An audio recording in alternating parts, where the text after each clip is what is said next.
This November 4th, anyone 18 or older in our district has the opportunity to vote to continue a referendum tax, which focuses on lowering class sizes, increasing teacher pay, and more student support.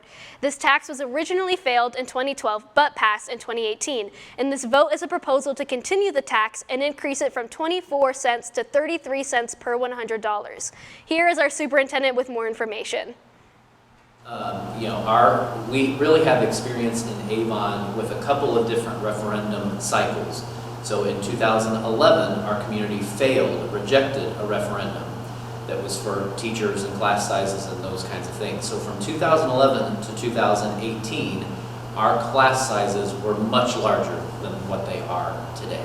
So in 2018, our voters supported a referendum that was focused on three things: hiring more teachers to reduce our class sizes, more competitive pay for our teachers, and more supports and opportunities for our students. So those three things have been the focus of the referendum since 2018.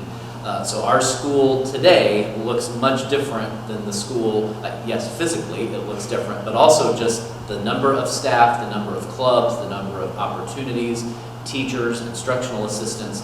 We have significantly more today in Avon High School and at all schools in Avon because of that 2018 referendum. By every metric, the academic performance of our students is higher today than it has been in the past. So if you look at our SAT results here at Avon High School, we're now the 13th highest achieving school district in the state of Indiana on SAT, and we jumped significantly over the last 2 years in our performance. I started in 2012, which was after the first failed referendum.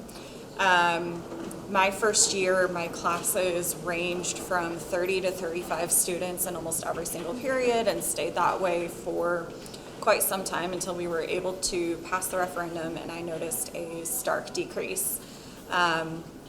Today, I would say on average in my honors sections, I have anywhere from 24 to 30 in each section, and it was a lot better to kind of understand where students are in their learning because there were fewer of them in the room, so we could tailor those lessons a little bit more to what do our students need.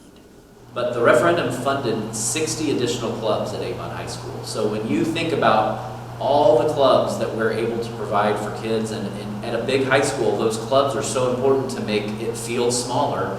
To think that we, before 2018, didn't have 60 clubs that are here right now, and if that funding goes away, those extracurricular opportunities, we won't be able to sustain those anymore. So we had success from 2011 to 2017 in that era where we had a failed referendum, but when you compare that to the successes that we've seen since 2018, our kids are taking more AP classes, they're earning more college credits, our graduation rate is the highest it's ever been, our performing arts is achieving at a level that we haven't seen, whether that's show choir state championships, band state championships, orchestra state championships, lots of successes in athletics. Voter registration is the most important part of turning 18, that you need to get registered to vote. If you will be 18 on November 4th, you can register to vote in this election. And so on our website, on the school district's website, there's information, there are links that will take you to voter registration.